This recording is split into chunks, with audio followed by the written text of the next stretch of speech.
मान लो तो हार है, ठान लो तो जीत है। Welcome to subscribers of target 100 mathematics. हाँ जी, 10th क्लास। जल्दी से नोटबुक और पेन ले आइए मेरे साथ सैंपल पेपर 2023-24 करने के लिए। 80 मार्क्स का ये पेपर 3 आवर्स का है और इस पेपर में सेक्शंस हैं 5 ABCDE। सेक्शन ए में 1 to 20 क्वेश्चंस हैं 1 मार्क के। सेक्शन बी में 2 मार्क्स के क्वेश्चंस हैं 21 to 25। Section C 26 to 31 3 marks के क्वेश्चंस हैं और सेक्शन डी में 32 to 35 5 मार्क्स के क्वेश्चंस हैं। Question number 36 to 38 case study based questions हैं, ये 4 मार्क्स के। Okay, all questions are compulsory. Now section A 20 questions of 1 mark each. Question number 1, यदि दो धनात्मक पूर्णांक p और q को p is equal to this, q is equal to this के रूप में व्यक्त किया जाता है जहां a और b अभाज्य संख्याएं हैं, तो हमें एलसीएम बताना है। बड़ा ही सिंपल सा क्वेश्चन है, देखिए। p is equal to a b square, इसे आप लिख सकते हैं एज इट इज, रहने देते हैं। q को लिखिए ए क्यू बी। ओके, हमें फाइंड करना है एलसीएम, और एलसीएम क्या होता है? हर फैक्टर की सबसे बड़ी पावर। ओके, आपको सारे फैक्टर्स लेने हैं और उनकी बड़ी पावर्स लेनी है। यहाँ ए क्यूब, तो आप क्या लिखेंगे? ए क्यूब। यहाँ बी स्क्वायर और यहाँ बी, ये है बड़ी पावर यानी बी स्क्वायर। बस ये आ गया एलसीएम। ओके, और अगर इसी क्वेश्चन में आपसे पूछ लिया जाता HCF, तो HCF क्या होता है? कॉमन फैक्टर की छोटी पावर। ओके, जो फैक्टर दोनों में कॉमन है, यहाँ ए है यहाँ ए क्यूब है, छोटी पावर कौन सी है? ये वाली ए। ये है बी स्क्वायर और ये है बी, इसमें छोटी पावर है बी। सो HCF क्या आ जाएगा? A B. ओके, ये एलसीएम है A cube B square. Now question number 2, निम्नलिखित में से कौन सी अपरिमेय संख्या नहीं है? ध्यान से, अपरिमेय संख्या नहीं का मतलब होता है जो संख्या परिमेय हो। ओके,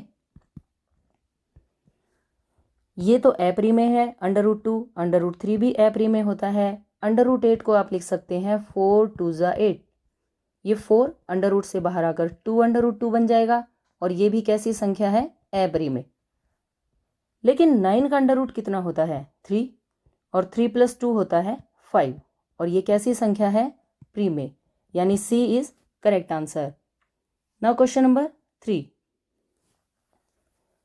यदि 2 + √3 इस बहुपद का एक शून्यक है, तो बहुपद का अन्य शून्यक क्या होगा? ये शून्यक हमेशा पेयर्स में एग्जिस्ट करते हैं। 2 + √3 ये एक अपरिमेय संख्या है और इसका पेयर होगा 2 - √3। सिर्फ प्लस का साइन माइनस में चेंज करना है। Okay, so B is correct answer. Now question number 4, इस एपी में कौन सी टर्म -32 आएगी? ये क्वेश्चन बहुत बार आता है, देखिए ध्यान से। एपी है 10 7 4। ए की वैल्यू क्या है? ए होती है फर्स्ट टर्म यानी ये, और डी कैलकुलेट करने के लिए सेकंड टर्म में से फर्स्ट टर्म को माइनस करना होता है, यानी 7 - 10 इज इक्वल टू -3। हमसे पूछा गया है कौन सी टर्म -32 है। हम मान लेते हैं nth टर्म है -32, और an का क्या रूल होता है? a + n - 1 × d is equal to -32। a की वैल्यू 10, n की वैल्यू हमें फाइंड करनी है, और d की वैल्यू है -3, इसे आप ब्रैकेट में लिखेंगे। ओके,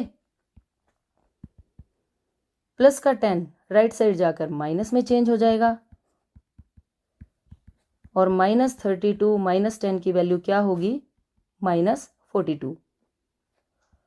मल्टीप्लाई वाले नंबर्स दूसरी साइड जाकर डिवाइड में चेंज हो जाते हैं, ये नंबर मल्टीप्लाई में है इसलिए डिवाइड में चेंज हो गया, माइनस से माइनस कैंसिल हो गया, 3 से जब आप इसे कैंसिल करेंगे तो 14 आएगा। माइनस का 1 राइट साइड जाकर +1 में चेंज हो जाएगा और 14 + 1 की वैल्यू 15, यानी 15th टर्म -32 बनेगी। So D is correct answer. Now question number 5, के का मान जिसके लिए द्विघात समीकरण के बराबर मूल है। अब मूल कब बराबर होते हैं? मूल बराबर होते हैं जब d = 0 हो, और d की क्या वैल्यू होती है? b² - 4ac = 0।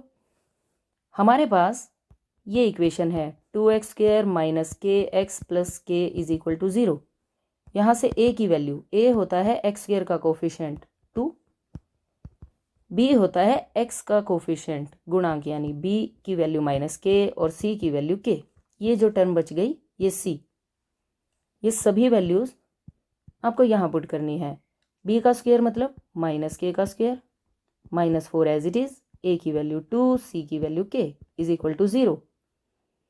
-k का स्क्वायर k², 4 2 ज़ा 8, 8k, और माइनस का 8k राइट साइड जाकर प्लस के 8k में चेंज हो जाएगा, पर हमें इसे राइट साइड ले जाने की ज़रूरत नहीं पड़ेगी क्योंकि इन दोनों टर्म्स में से आपको k कॉमन लेना है। k - 8 = 0। इन दो नंबर्स की प्रोडक्ट 0 है, आइदर फर्स्ट नंबर = 0 और सेकेंड नंबर = 0। -8 राइट साइड जाकर +8 में चेंज हो जाएगा, यानी k की वैल्यू या तो 0 है या 8। So D is correct answer. Okay, now question number 6, इन पॉइंट्स के बीच का हमें डिस्टेंस बताना है। बड़ा ही सिंपल सा आसान सा क्वेश्चन है। डिस्टेंस फॉर्मूला, अगर हमारे पास 2 पॉइंट्स हैं x1 y1 और x2 y2, तो डिस्टेंस फॉर्मूले के अकॉर्डिंग फर्स्ट टर्म में से आपको फर्स्ट टर्म माइनस करनी है, x2 - x1 इसका स्क्वायर, प्लस सेकेंड टर्म में से सेकेंड टर्म माइनस करेंगे, इसका भी स्क्वायर, और ये अंडर रूट। ये 2 पॉइंट्स के बीच के डिस्टेंस का फॉर्मूला होता है। ओके, अब हमारे पास पॉइंट्स हैं -4 √3, 8 -√3, 5। फर्स्ट नंबर में से फर्स्ट नंबर आप माइनस करेंगे, यहाँ पहले ही माइनस है तो ये किस में चेंज हो जाएगा? प्लस में। ऐसे इस टर्म का स्क्वायर प्लस सेकेंड टर्म में से सेकेंड टर्म माइनस कर दीजिए, 5 - 8 का स्क्वायर और इनका अंडर रूट। 4 √3 में से जब आप 1 √3 को माइनस करेंगे तो 3 √3 आएगा, और 5 - 8 की value -3 whole square, under root as it is. अब 3 √3 के स्क्वायर का क्या मतलब है? इसका मतलब है 3 √3 को 3 √3 से मल्टीप्लाई, 3 3 ज़ा 9, √3 की √3 से 3 होती है, और 9 3 ज़ा 27, और -3 का स्क्वायर 9, 27 + 9 36, और 36 का अंडर रूट 6। इट मीन्स इन दोनों पॉइंट्स के बीच का जो डिस्टेंस है वो कितना है? 6। So C is correct answer. Okay,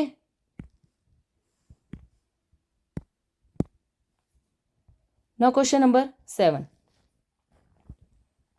त्रिभुज ABC और DEF में ये एंगल्स इक्वल हैं, और AB जो है वो 3 टाइम्स है DE का। ओके, तो हमें बताना है कि इनमें से कौन सा ऑप्शन सही होगा। तो हम ये 2 त्रिभुजें बना लेते हैं। देखिए,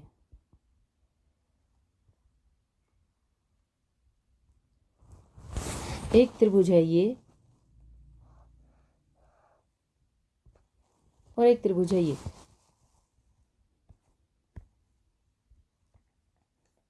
इनके नाम हमने लिख दिए DEF। ये है डी, ये ई, ये एफ, और इसका नाम है A B C. Angle B equal है एंगल ई के, ओके। एंगल एफ और सी इक्वल है, यानी ये वाला एंगल इसके इक्वल है। A B 3 times D E है, ये वाली side A B 3 times D E है, यानी अगर ये 1 सेंटीमीटर है तो ये 3 सेंटीमीटर, ओके। अब बताइए, क्या ये त्रिभुज आपको सर्वांगसम दिखाई दे रही हैं? सर्वांगसम का क्या मतलब होता है? सर्वांगसम का मतलब होता है सर्व अंग समान, जिसकी सभी भुजाएं और सभी कोण बराबर होते हैं, लेकिन यहाँ पर ऐसा नहीं है। ये भुजा 1 सेंटीमीटर है तो ये 3 सेंटीमीटर है। ऐसी त्रिभुजें समरूप होती हैं, समरूप, सर्वांगसम नहीं होती। समरूप का मतलब होता है जिसका समान रूप हो, यानी जो दिखाई देने में एक जैसी होती हैं, ओके। इसलिए इस क्वेश्चन का आंसर क्या होगा? समरूप लेकिन सर्वांगसम नहीं। नाउ क्वेश्चन नंबर 8, ये बिल्कुल इजी क्वेश्चन है। टीपी और टी क्यू, ओ के अंदर वाले वृत्त पर 2 स्पर्श रेखाएं हैं। ये एंगल 110 डिग्री गिवन है और हमें ये वाला एंगल फाइंड करना है। इन दोनों एंगल्स का सम होता है 180, उसमें से आपको 110 पता है, माइनस करेंगे 70 डिग्री। इट मीन्स ये वाला एंगल आ जाएगा 70 degree. So B is correct answer. Question number 9, A B वृत्त की जीवा है, यानी यहाँ ये है जीवा, AOC इसका व्यास है, ये वाली लाइन इस वृत्त का व्यास। ये कोण दे रखा है हमें 50 डिग्री। ये एक स्पर्श रेखा बताई गई है और हमें एंगल ये वाला फाइंड करना है, एंगल BAT, ये क्वेश्चन मार्क, ओके। इसके लिए आपको सिर्फ एक ही बात पता होनी चाहिए कि अर्धवृत्त में बना प्रत्येक कोण 90 डिग्री का होता है, ओके, हमेशा 90 डिग्री। ये वाला एंगल 90 डिग्री है और ये जो त्रिभुज है ABC, इस त्रिभुज के हमें 2 कोण पता हैं, 50 और 90। ये थर्ड एंगल आप आराम से फाइंड कर सकते हैं। कैसे? 180 में से अगर आप 50 और 90 को माइनस कर देंगे तो हमारे पास ये थर्ड एंगल आ जाएगा। 180 माइनस 140, ये आ गया 40 डिग्री, यानी 40 डिग्री यहाँ है, लेकिन हमें तो ये वाला एंगल चाहिए था। इसके लिए एक बात आपको पता है कि त्रिज्या स्पर्श रेखा पर लंब होती है, यानी ये हमेशा बनता है 90 डिग्री। ये 40 आपको पता है तो ये पता लगा लाइए। कैसे? 90 में से अगर आप 40 को माइनस कर देंगे तो आंसर आएगा 50 degree, okay. It means C is correct answer. Now question number 10, ये क्वेश्चन भी बिल्कुल इजी है। sin 30 plus cos 30 minus sin 60 plus cos 60, आपको सिर्फ वैल्यूज पुट करनी है। sin 30 की क्या वैल्यू होती है? 1/2, cos 30 √3/2 माइनस ब्रैकेट sin 60 √3/2 होता है और cos 60 1/2। जैसे ही आप ब्रैकेट ओपन करेंगे अंदर के साइन चेंज हो जाएंगे, ये टर्म इससे कैंसिल और ये इससे, answer will B 0। So B is correct answer, okay. Now question number 11, cos A की वैल्यू गिवन है और हमें tan A की बतानी है। बड़ा ही आसान सा सवाल है। एक identity sin square A plus cos square A1, ये आपको यहाँ यूज करनी है। यहाँ से sin A की क्या वैल्यू होगी? प्लस का नंबर राइट साइड जाकर माइनस में चेंज हो जाएगा और ये जो स्क्वायर है ये अंडर रूट में। इस आइडेंटिटी, इस फॉर्मूले का यूज करते हुए आपको sin A की वैल्यू फाइंड करनी है। cos A की वैल्यू पुट कर दीजिए यहाँ पर। sin A is equal to 1 minus 4/5 का स्क्वायर 16/25, और जब आप इसे एलसीएम लेकर सोल्व करेंगे तो 9/25 आएगा। 9 का √3, 25 का 5, ये वैल्यू आ गई साइन ए की। ओके, अब हमारे पास साइन ए है 3/5 और कोस ए है 4/5। साइन ए 3/5, कोस ए 4/5। क्या पूछा गया है? tan ए। tan क्या होता है? साइन ए बाय कोस ए, यानी 3/5 डिवाइडेड बाय 4/5। 5 से 5 कैंसिल हो जाएगा और आंसर आएगा 3/4। So B option is correct answer. Okay, now question number 12। Sine theta minus cos theta की वैल्यू 0 है, तो हमें बताना है sine raise to power 4 theta plus cos raise to power 4 theta की वैल्यू। ये क्वेश्चन भी बिल्कुल सिंपल है।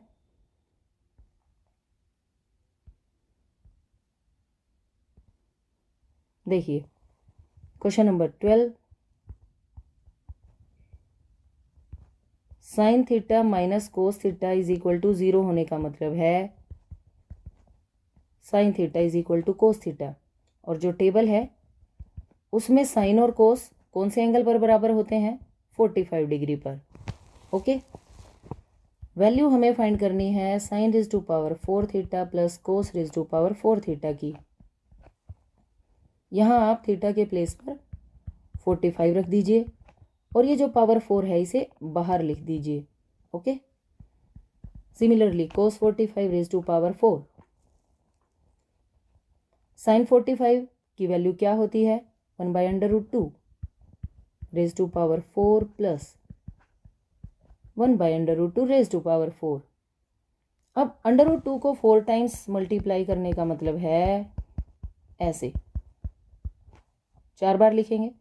इन दोनों की मल्टीप्लाई 2, इन दोनों की मल्टीप्लाई 2 और 2 2 ज़ा 4, यानी 1/4 प्लस 1/4।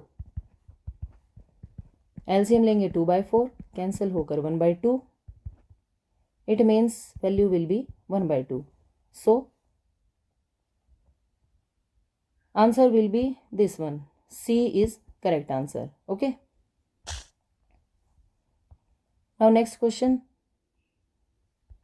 Question number 13। एक घड़ी की मिनट की सुई 84 सेंटीमीटर लंबी होती है और 10:10 पूर्वाहन का मतलब होता है AM से 10:25 AM तक मिनट की सुई द्वारा तय की गई दूरी बतानी है। देखिए ये है घड़ी और ये है 10:10 का टाइम, और 10:25 पर ये सुई यहाँ से यहाँ तक का डिस्टेंस कवर करेगी। हमें बताना है चाप की लंबाई। चाप की लंबाई का मतलब है यहाँ से यहाँ तक का डिस्टेंस, ये वाला। इसके लिए हमें ये एंगल फाइंड करना पड़ेगा, यानी थीटा। हमें सिर्फ ये वाला पोर्शन चाहिए। ओके, और चाप की लंबाई का क्या फॉर्मूला होता है? 2πr theta by 360। थीटा की वैल्यू कैलकुलेट करने के लिए हमें ये देखना पड़ेगा कि 1 घंटे में मिनट की सुई कितना चक्कर लगाती है। पूरा चक्कर लगाती है, यानी 60 मिनट में बना कोण 360 डिग्री। 1 मिनट में बना कोण कम के लिए डिवाइड करते हैं, और ये 10:10 से 10:25 तक कितने मिनट होंगे? 25 - 10 15 मिनट। तो 15 मिनट में बना कोण, ज़्यादा के लिए मल्टीप्लाई करते हैं 360/60 × 15। ये टर्म्स कैंसिल, 6 6 जा 36 और 15 6 जा 90। ओके, अब हम यहाँ पर थीटा की वैल्यू पुट कर देंगे। तो आप लिखेंगे अतः चाप की लंबाई 2πr थीटा बाय 360। पाई की वैल्यू 22/7।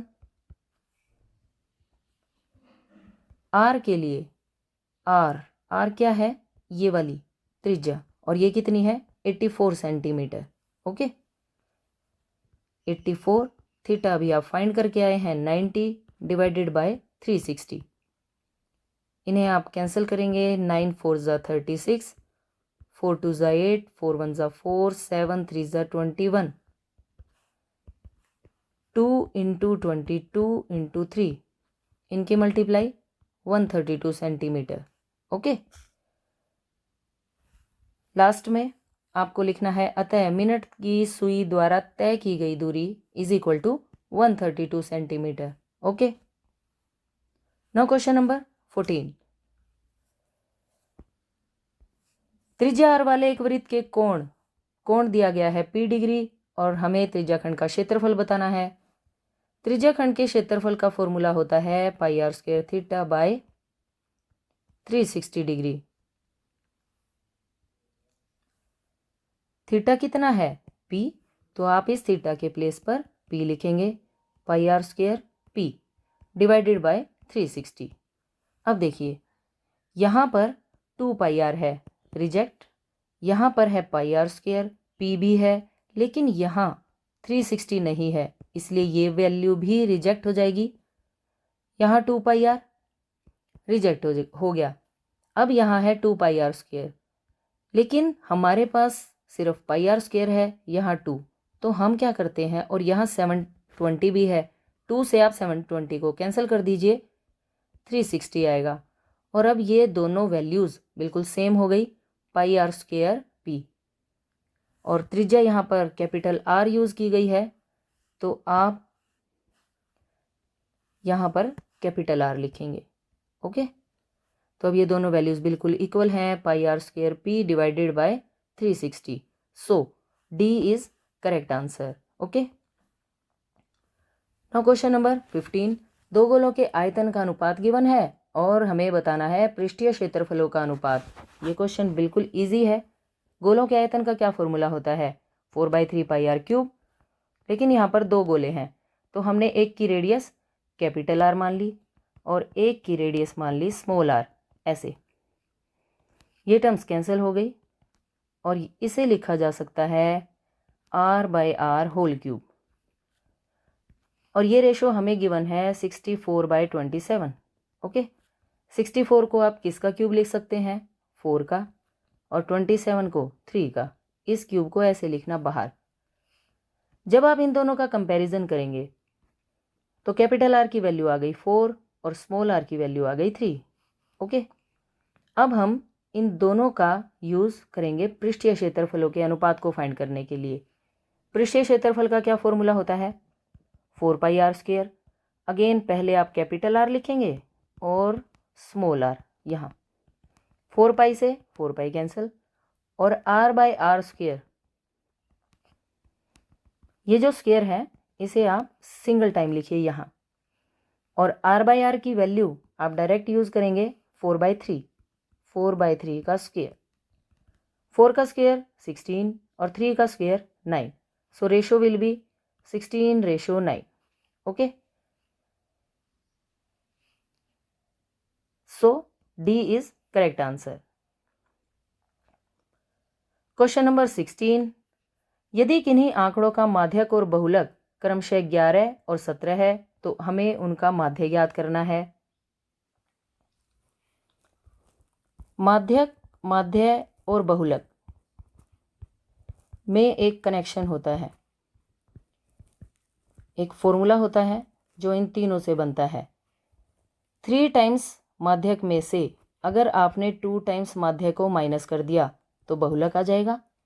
माध्यक की वैल्यू है 11, यहाँ आपने 11 पुट कर दिया। बहुलक की वैल्यू है 17, इसे आप एज इट इज़ लिखिए और बहुलक के प्लेस पर 17 लिखेंगे। 11 3 ज़ा 33, प्लस के नंबर इधर आकर माइनस के, और माइनस के नंबर उधर जाकर प्लस में चेंज हो जाएंगे। ओके, 33 माइनस 17 16, मल्टीप्लाई वाले नंबर डिवाइड में इज इक्वल टू माध्य। 2 8 ज़ा 16, इसलिए माध्य कितना आ गया 8। So B is correct answer. Now question number 17। निम्नलिखित वितरण के लिए माध्यक वर्ग और बहुलक वर्ग की निचली सीमाओं का योग बताना है। बड़ा ही आसान सा क्वेश्चन है। बहुलक वर्ग क्या होता है? सबसे बड़ी फ्रीक्वेंसी यानी ये, और बहुलक वर्ग ये।